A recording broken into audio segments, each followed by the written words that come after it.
चाहिए। क्यों? वर्षों से यही परंपरा रही है। इसलिए पानी पियो छान के और विवाह करो जान के। बड़े सूझबूझ के साथ विवाह करना चाहिए। विवाह क्यों किया जाता? मैंने उस लड़की से सवाल पूछा, चलो बताओ विवाह क्यों किया जाता है, जरा उत्तर दो। क्यों मैया? आप बताओ। पीले, विवाह हुआ आपका? काहे विवाह किया आपने? हैं? संतान के लिए, संसार जीवन के लिए। क्यों? ब्याह के पहले, ब्याह के बिना जी ना पाते क्या? हैं? जी पाते ना, तो काहे ब्याह किया? आनंद के लिए। कौन सा आनंद मिला? हाँ।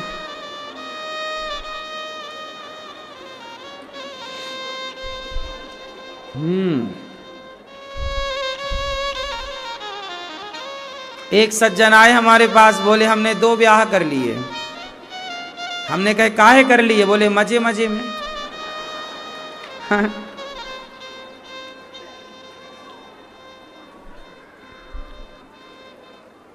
अब ये भैया कह रहे हैं आनंद के लिए किया, बात तो ठीक है।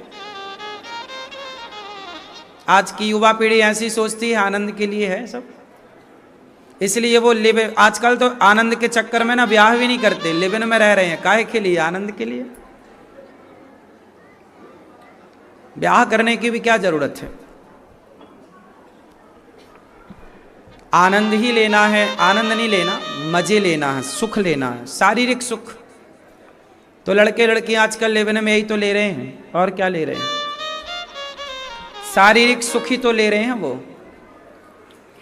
आज आप लोग बताना भूल गए अपने बच्चों को कि बेटा विवाह क्यों किया जाता है। विवाह करने का उद्देश्य भोग विलास है ही नहीं, लेकिन आजकल विवाह मतलब भोग विलास, फुली एंजॉय। आजकल माँ बाप ने बताना जरूरी नहीं समझा कि क्यों विवाह करते हैं बेटा। आज 100 में से 99 लड़कों से पूछो ब्याह क्यों करते हैं, नहीं बता पाएंगे। लड़कियों से पूछो ब्याह क्यों करते हैं, नहीं बता पाएंगे। जबकि हम सनातनी ही विवाह करते हैं, अंग्रेज लोग विवाह नहीं करते। वो तो बिना विवाह के 4-4, रोनाल्डो कहाँ ब्याह किया, देखो कितने बच्चे हैं उसके। उन लोग तो बिना विवाह के बच्चे पैदा करते हैं, ब्याह करते नहीं। अंग्रेज लोग कहाँ ब्याह करते हैं, उनके कल्चर में है ही नहीं। जैसे हमारे यहाँ कुत्ता कहाँ ब्याह करता है, और बढ़िया साल में 2 बार बच्चे पैदा करता है, नहीं। सुअर सुअरी से कहाँ ब्याह करता है। हिंदू, मुस्लिम, पारसी, यहूदी, किसी भी जगह जाओ, विवाह की जितनी अच्छी परंपरा सनातन की है, विधिवत, इतनी अच्छी विवाह की परंपरा किसी की नहीं है। होए तो बताओ। देखो ना, मुसलमानों के यहां तलाक है कि विवाह करके आप रिश्ता तोड़ भी सकते हैं, ऑप्शन है। मुसलमानों के यहां क्या है? तलाक बोलते ना, तलाक तलाक तलाक। तलाक है कि रिश्ता तोड़ सकते हैं तलाक कह करके, तलाक तलाक तलाक। इंग्लिश देशों में रिश्ता तोड़ने के लिए डिवोर्स शब्द का प्रयोग है। डिवोर्स ले लीजिए, आप कोर्ट में जाइए, डिवोर्स ले लीजिए, हाँ या ना। इंग्लिश देशों में पति पत्नी का रिश्ता तोड़ने का ऑप्शन है कि नहीं? जोर से। मुसलमानों में रिश्ता तोड़ने का शब्द है तलाक, ऑप्शन है। जरा हिंदुओं में बताओ, सनातन में बताओ, कि पति पत्नी का रिश्ता तोड़ने का ऑप्शन क्या है? बोल के बताओ, क्या कहें कि रिश्ता टूट जाए? तलाक हमारा शब्द नहीं है, डिवोर्स इंग्लिश से आया है।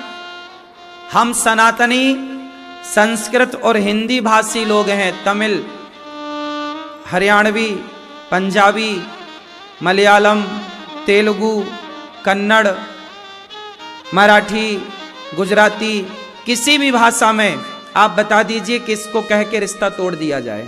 भारतीय भाषा में क्या रिश्ता तोड़ने का कोई शब्द है? तो बोल के बताओ।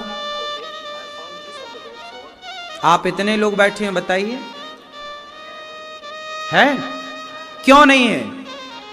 क्योंकि विवाह का मतलब सनातन हम जानते हैं, विवाह का मतलब दुनिया जानती ही नहीं। क्योंकि हम जानते हैं कि विवाह एक बार एक दिन के लिए नहीं होता, 7 जन्म की बात हम लोग करते हैं। हम लोग जोड़ना जानते हैं साहब, रिश्ते हम तोड़ना नहीं जानते। जोड़ने के बाद तोड़ने का हमने ऑप्शन ही नहीं रखा, तुमने तो ऑप्शन रखा है। मुसलमानों ने तो रिश्ता जोड़ने के बाद तलाक कह के तोड़ने का ऑप्शन रखा है। इंग्लिश देशों ने तो रिश्ता जोड़ने के बाद डिवोर्स, तलाक, डिवोर्स लेना ऑप्शन रखा है। हम सनातनियों ने तो ऑप्शन, बोलो, नहीं रखा। अब सवाल मैं आपसे फिर पूछूं कि विवाह सनातन में क्यों होता है?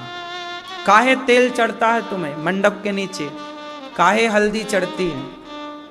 काहे तुम्हारे इतना विधि विधान से पंडित जी आते हैं, विवाह पढ़ते हैं? मंगलम भगवान विष्णु मंगलम गरुड़ध्वजा, मंगल ही मंगल हो।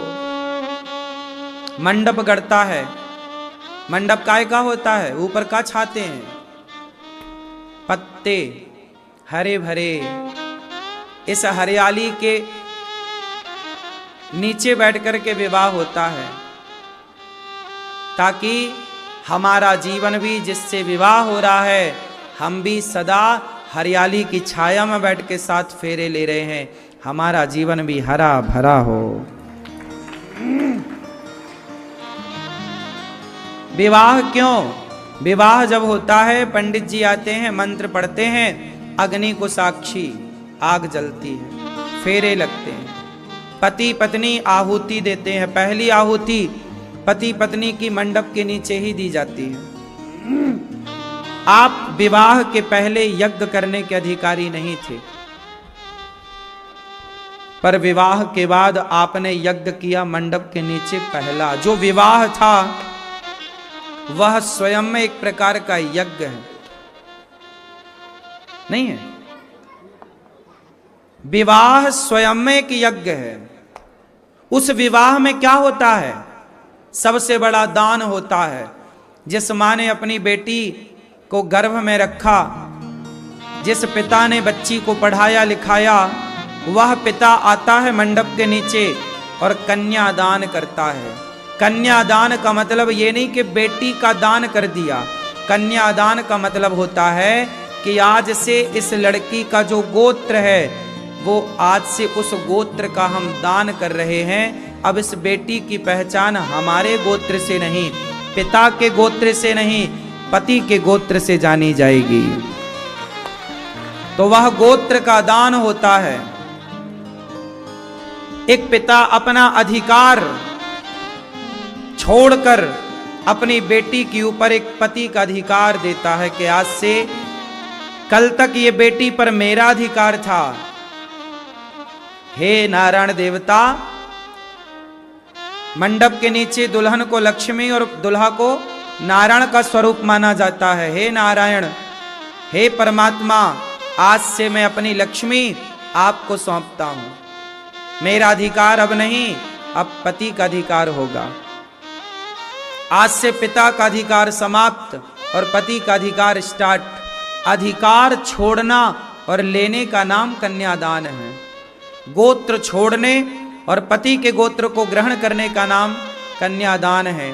एक बेटी का हाथ पकड़कर पिता उस वर के हाथ में समर्पित करता है कि आज से इस बेटी की जिम्मेदारी, जैसे एक पिता अपनी बेटी को समझता है, संभालता है, आज से आप इसके पति बन करके, इसके नारायण बन करके अपनी लक्ष्मी को संभालिएगा।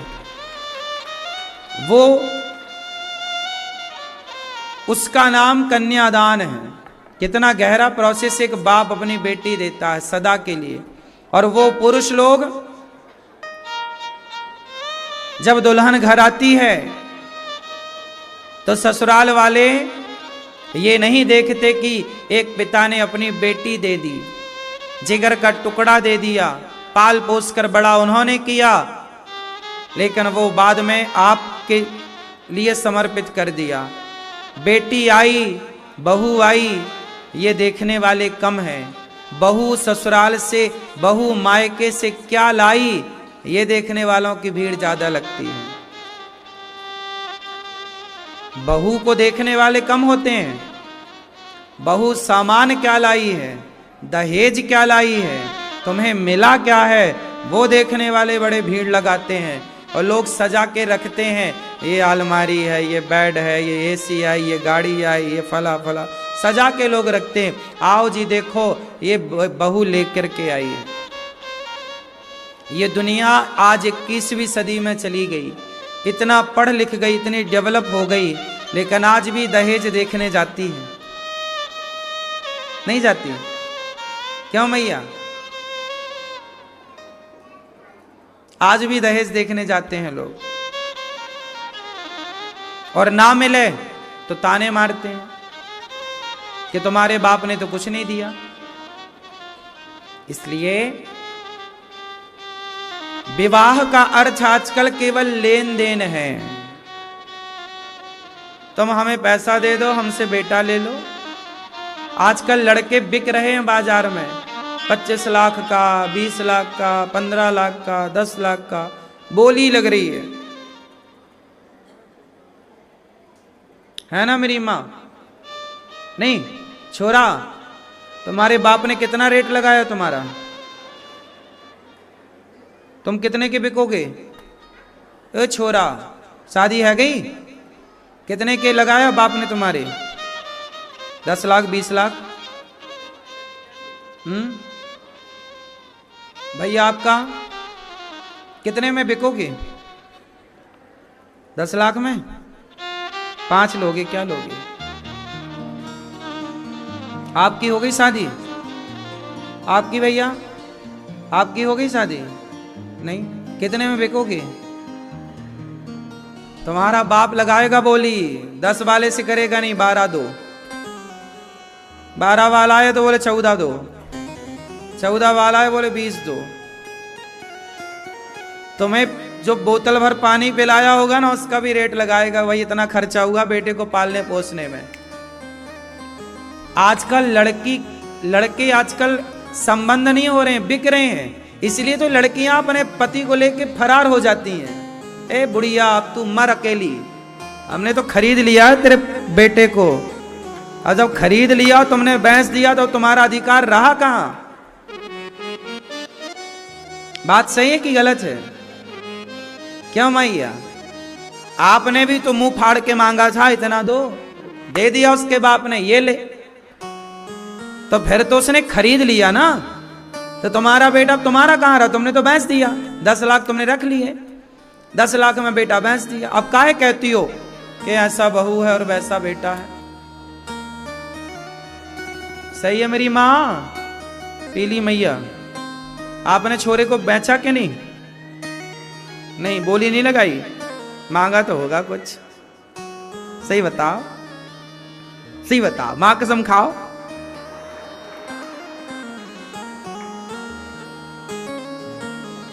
अरे बैठो मेरी माँ, आप परेशान बिल्कुल ना हो। क्यों, आपका ब्याह हो गया? कितने में बिकोगे? कितना लोगे बताओ? कोई नहीं मिल रही है, फ्री में नहीं मिल रही है महाराज। पैसे की क्या क्या फ्री